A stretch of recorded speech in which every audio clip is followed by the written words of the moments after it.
Então, gente, muito boa tarde, boa noite, eu não sei que horas que nós estaremos sendo é, vistos e ouvidos.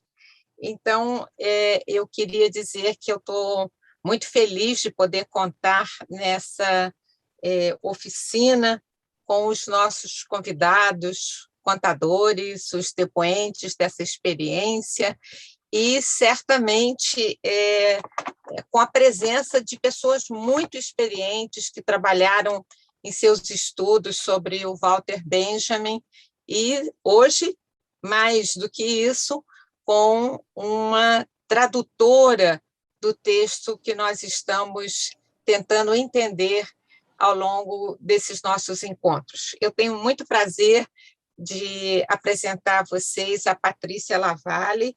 Patrícia é professora do Departamento de Letras da PUC-Rio. Infelizmente, nós não convivemos, apesar de eu ter passado 40 anos no departamento, porque foi a minha saída que promoveu uma vaga, e aí Patrícia, felizmente, foi a pessoa que levou esse lugar e que tem enriquecido sobremaneira a nossa pós-graduação. É uma pós-graduação em literatura, cultura e contemporaneidade.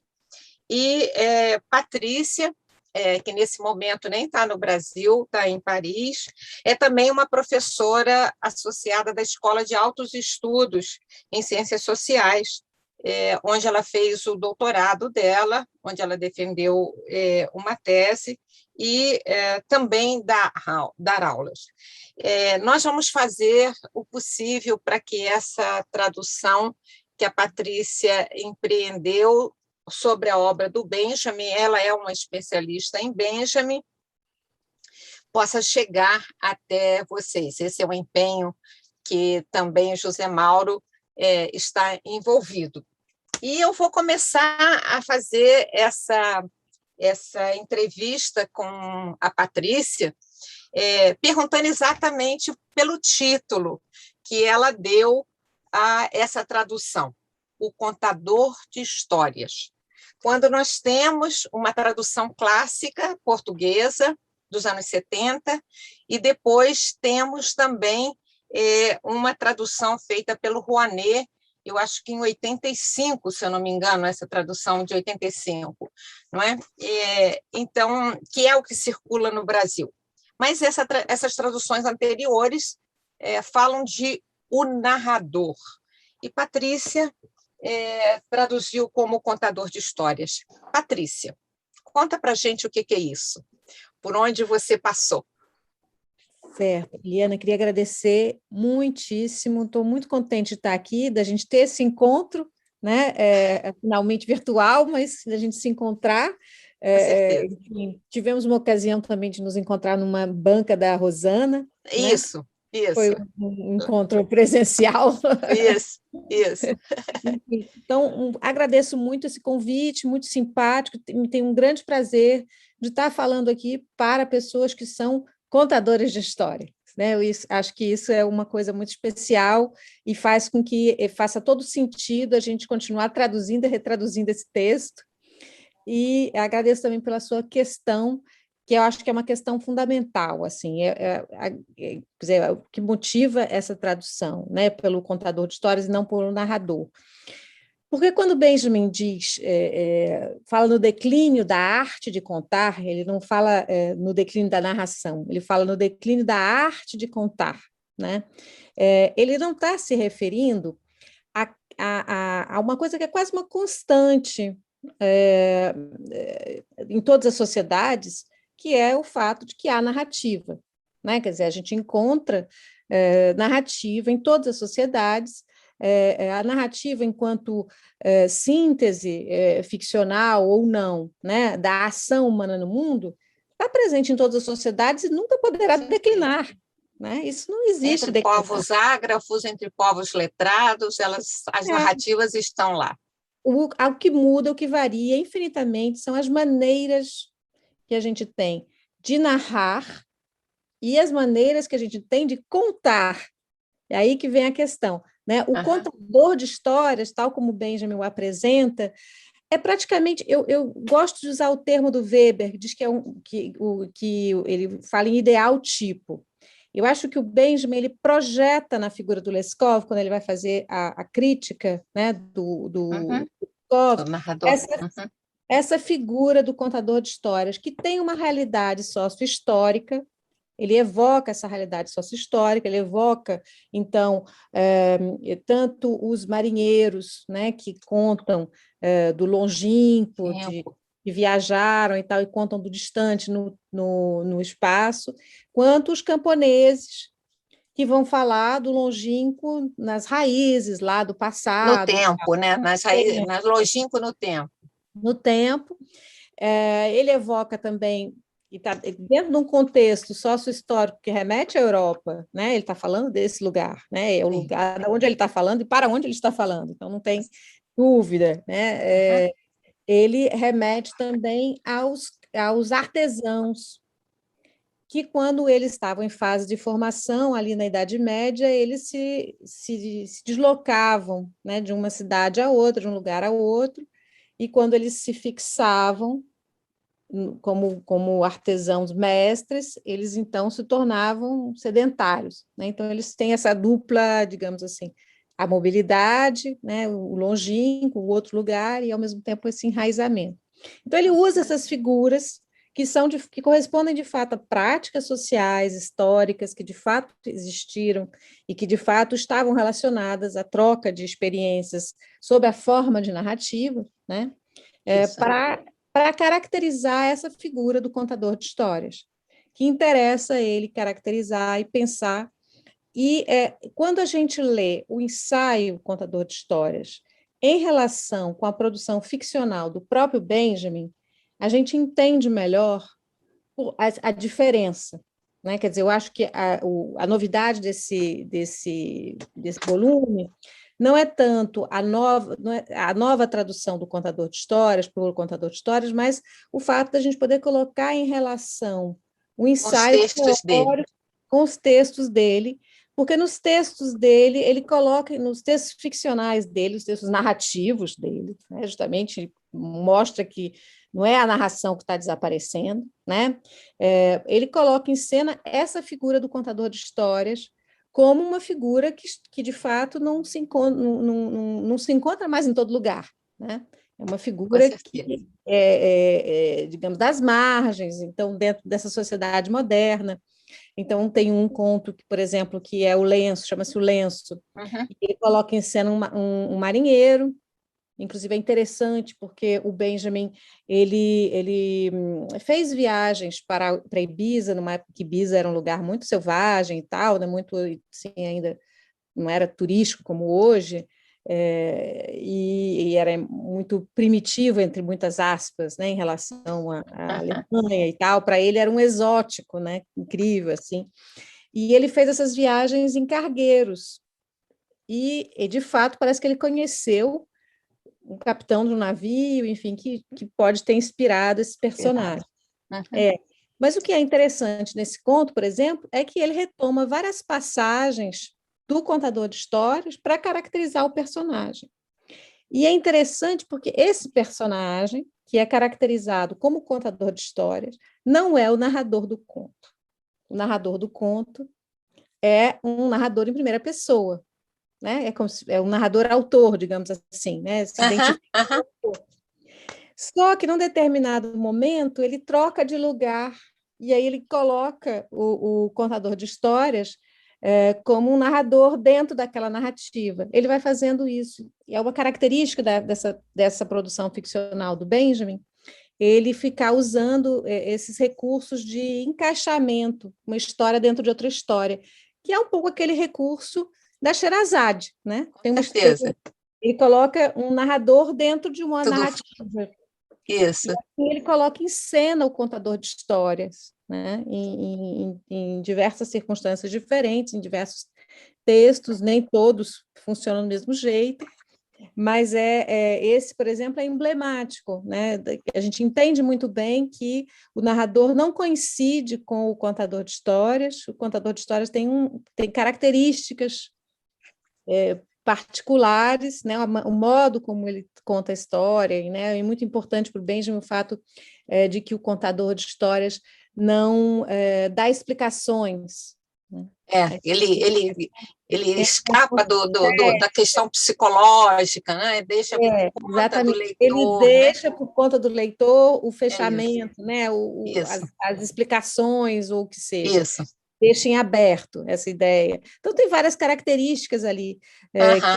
que ele descreve no ensaio e que vão se encaixar nesse contador, que, na verdade, só vai ser o narrador num determinado ponto.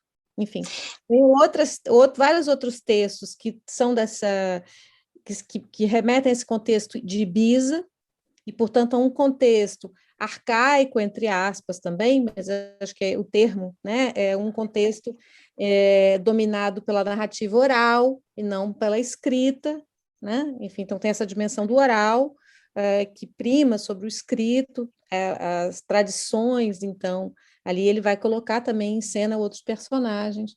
Tem um outro conto que é o Anoitecer da Viagem, que esse personagem vai ser o taberneiro, né, esse personagem que é o contador, e novamente ele coloca um narrador em primeira pessoa e faz esses encaixamentos. De fato, a oportunidade de tratar da teoria frente a uma prática do próprio pesquisador, do próprio autor, é riquíssima. Eu estava observando isso lendo Câmara Cascudo, na primeira versão em que ele fala sobre a tradição cultural popular brasileira. Ele faz primeiro uma história, depois ele faz um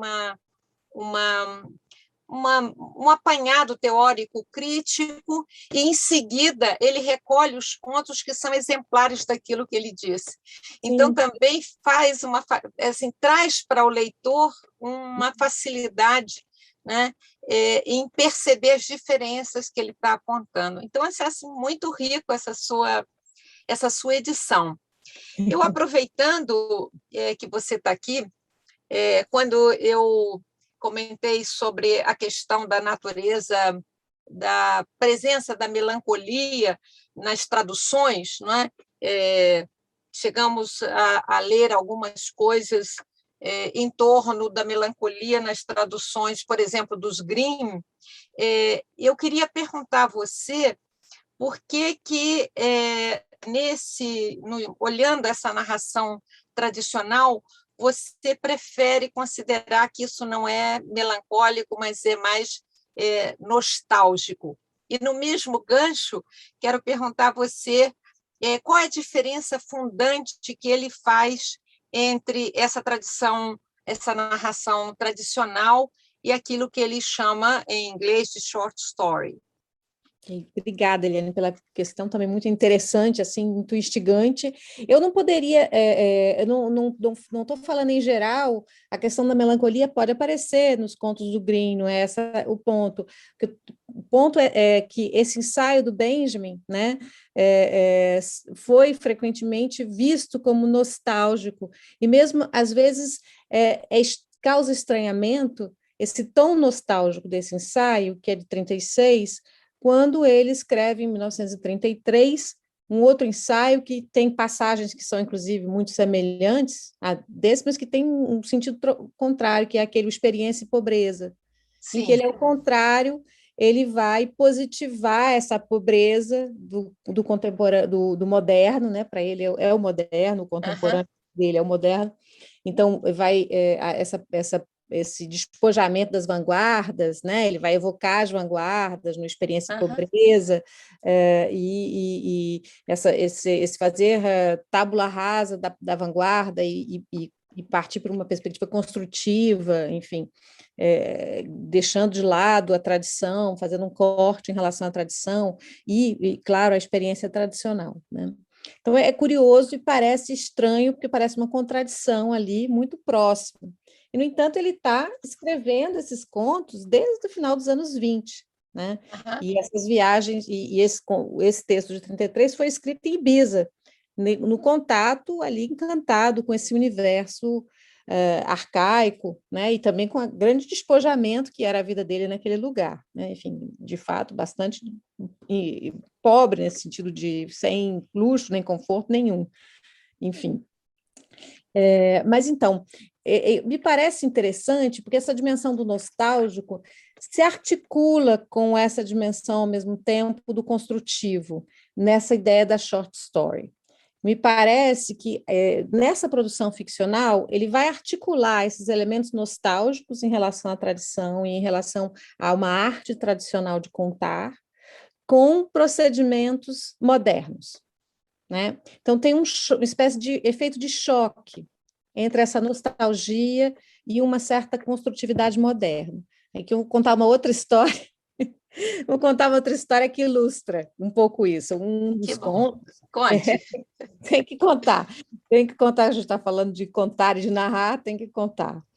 É um conto que se chama A Sebe de Cactos, em que eu não vou contar a história toda com todos os detalhes, porque ela é bem longa e detalhada, mas é um personagem que é um aventureiro que já esteve em vários lugares do mundo e tal, um marinheiro, né, que vive como pescador em Ibiza, mas que já viveu com uma tribo africana, e da África ele teria trazido uma coleção de máscaras africanas maravilhosa, que foi, no entanto, roubada. Então, ele não tem mais essas máscaras, né? Ele perdeu essas máscaras, elas foram roubadas por um amigo, inclusive, de uma grande decepção e tal.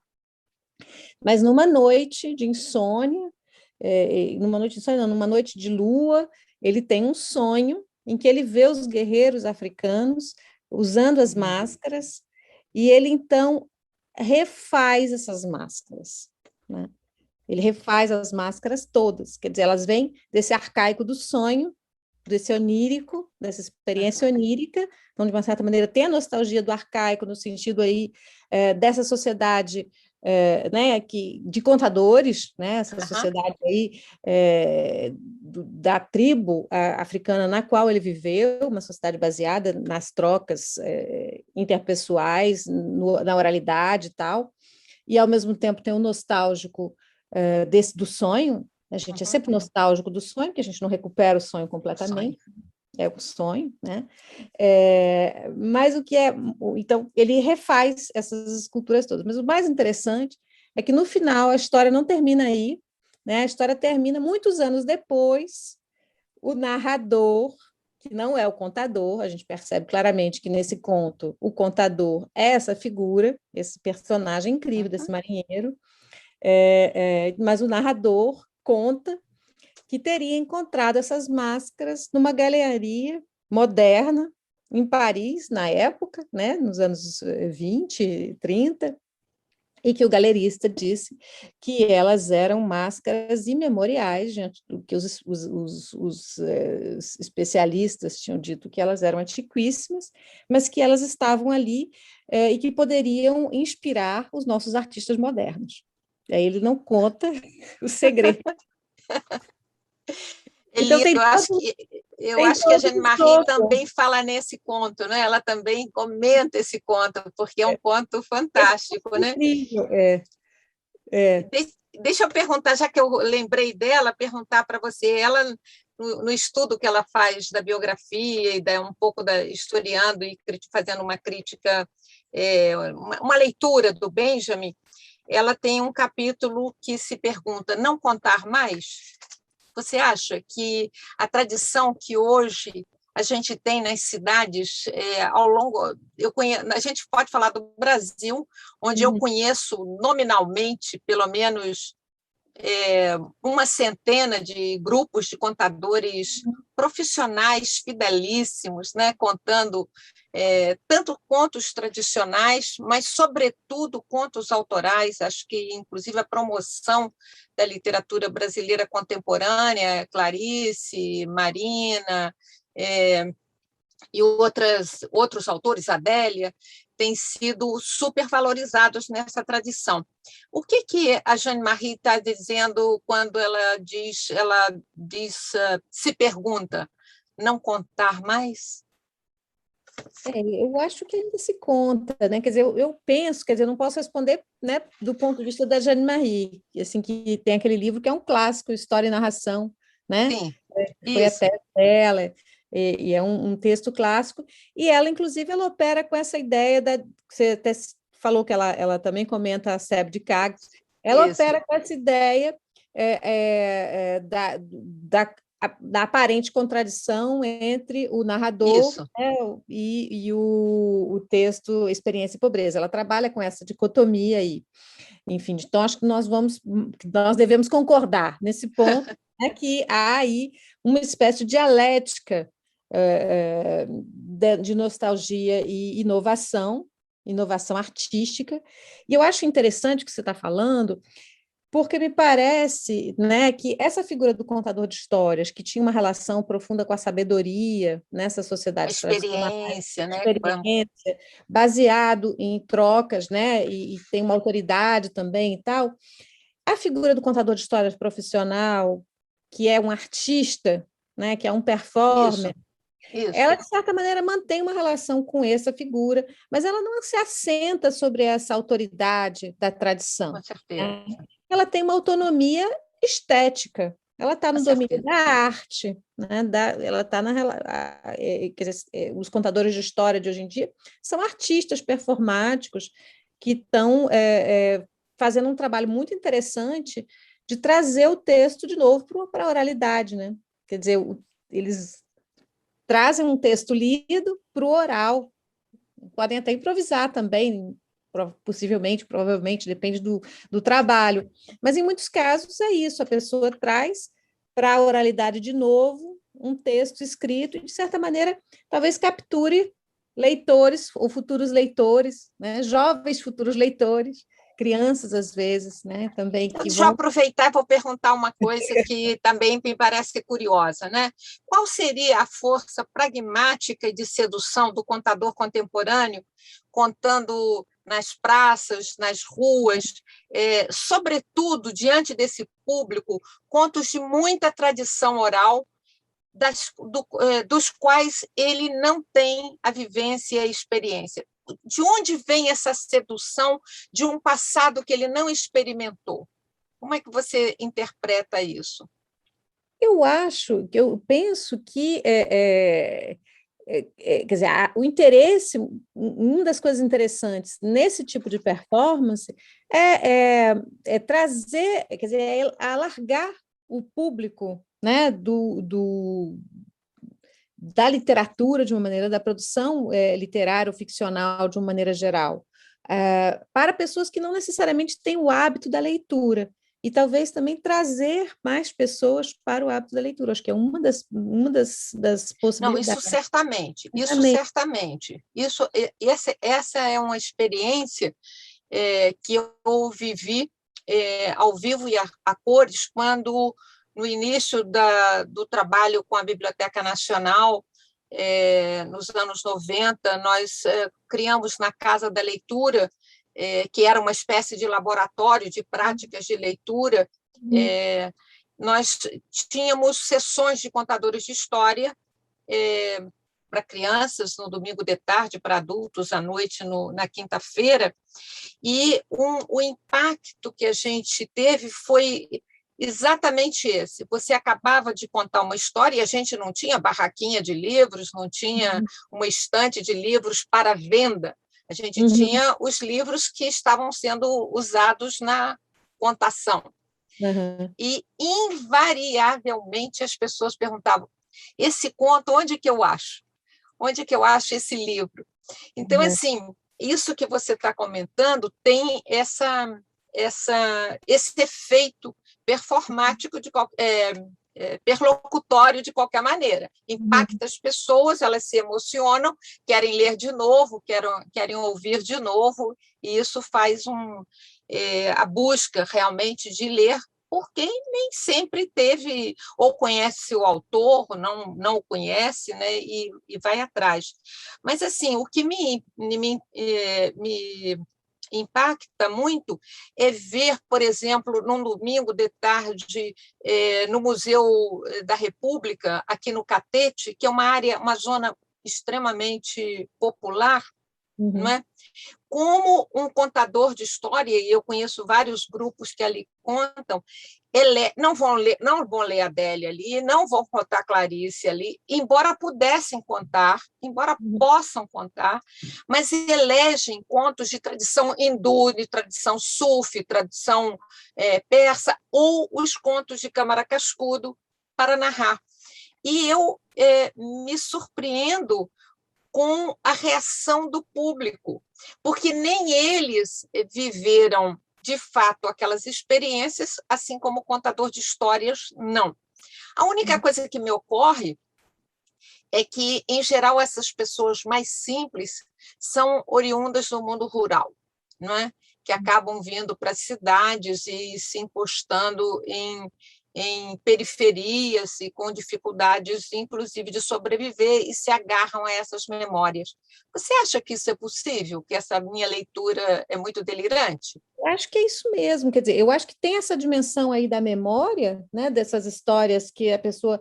Mas essas histórias, mesmo que a gente não tenha vivido a experiência que a história conta, essas histórias foram contadas, às vezes, na infância, né? Essas histórias têm ecos de outras histórias, né? Enfim, elas falam de outras histórias, e eu acho que tem uma outra coisa que é muito sedutora, é a voz. É a história contada É como o Zumthor fala. oralmente, né? Exatamente, Na isso. voz ali, naquela performance. Eu acho que isso aí tem uma dimensão sedutora que remete, de fato, a um universo arcaico. E aí eu pensando arcaico nesse sentido que pode ser a infância também, né? Porque Entendi. Uhum. tem uma dimensão sedutora em qualquer contexto, não só nesses espaços em que a gente encontra pessoas que não têm o hábito da leitura né, de livros, até o que eu nem tenho tanta certeza, porque às vezes até tem certas Uhum. práticas de leitura Uhum. no mundo, no universo mais popular e tal, mas também em outros espaços, né, as pessoas se encantam pela contação de histórias. A Ela tem questão que alguma você coisa A fascinante. questão que você trouxe da voz, eu acho que ela é importante, porque ela me remete a um outro elemento, a um outro dado, que de alguma maneira o Benjamin se reporta, não é que se refira, mas se reporta, que é a questão da afetividade. Né? Na relação narrativa, onde a vida é um conselho não normativo, não dogmático, mas da Uhum. experiência, né? A questão da afetividade está presente. Então, a voz, eu acho que traz, e o corpo, né? O corpo do contador que está ali, não é? Que você pode tocar. Não é como o narrador de um romance que você Sim. encontra pelos paratextos, né? Ele vai falar nas margens do texto que escreveu. Então, acho que a questão da afetividade também, eu acho que é importante aí. Sim, tem a questão também que está ligada à questão desse afeto particular da história contada, que tem a ver com práticas de leitura também, né? Quer dizer, o Benjamin diz no ensaio sobre o contador de histórias que quando o romance ele surge dentro da lógica do livro, né? Num contexto Isso, em que certas práticas de leitura passam a ser possíveis, né? Quer dizer, a leitura individual, em isso, casa, em silêncio, quer dizer, a leitura sem voz, isso. né? Que a gente não lê, enfim, eu quando leio poesia, eu falo, Ah, eu tenho também que ler em voz alta. não dá isso, Poesia não dá para. porque poesia pede voz, né? Mas eu acho que isso é uma coisa muito fundamental da literatura, essa voz, que a gente perde nessa prática, que é uma prática, né, que o romance leva, a prosa ficcional, né, leva a gente a ler em voz baixa, e, de certa maneira, o contador de história ele recupera essa prosa ficcional para a voz, né, ao contar essas histórias. Então, acho que nisso aí tem uma coisa fundamental e passa, assim, pelo um afetivo, pela experiência, por exemplo, da criança que ouviu a mãe contar a história, ou a avó contar a Isso, história, né? Essa dimensão aí do arcaico que está presente também, né?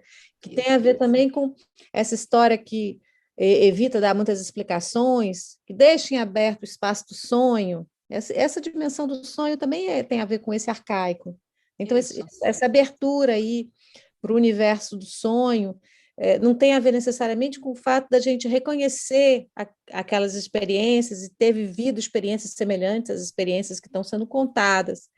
Tem mais a ver com o fato de repente, a imaginação ser liberada, né? E deixar, enfim, a história deixar esse espaço aí, também afetivo, para o sonho. Patrícia, como a gente poderia ficar aqui conversando o resto da noite, porque a gente falou assim dos 3, 4, 5 primeiros tópicos da leitura que o texto que você traduziu suscita, e ainda tem 15 pela frente. Mas aqui, a gente tem um tempo marcado para a oficina. Eu queria, antes de agradecer e terminar, eu queria perguntar se você acha que tem alguma coisa relevante que eu não deixei, eu não perguntei, não me lembrei, e que você acha que seja interessante para quem está acompanhando a leitura desse ensaio do Benjamin. Não, Eliana, eu queria só agradecer mais uma vez, foi ótima a nossa conversa, adorei. Já vem contando histórias. Pois é, coisa muito boa, né? Coisa muito boa. Bom. Enfim, agradeço muito, acho que a gente conseguiu conversar os temas, né, os tópicos mais importantes, mas é claro que a conversa poderia render mais, uma outra vez. Eu te agradeço muito. Eu espero que você consiga descansar, porque eu te roubei aí algum tempinho de sono, com certeza, o fuso horário é muito diferente. Então, eu te agradeço e tenho certeza que o pessoal que vai acompanhar, está acompanhando essa oficina, vai ficar muito grato, sobretudo de te conhecer, de viva voz e de rosto. Muito obrigada, uma boa noite. Boa noite.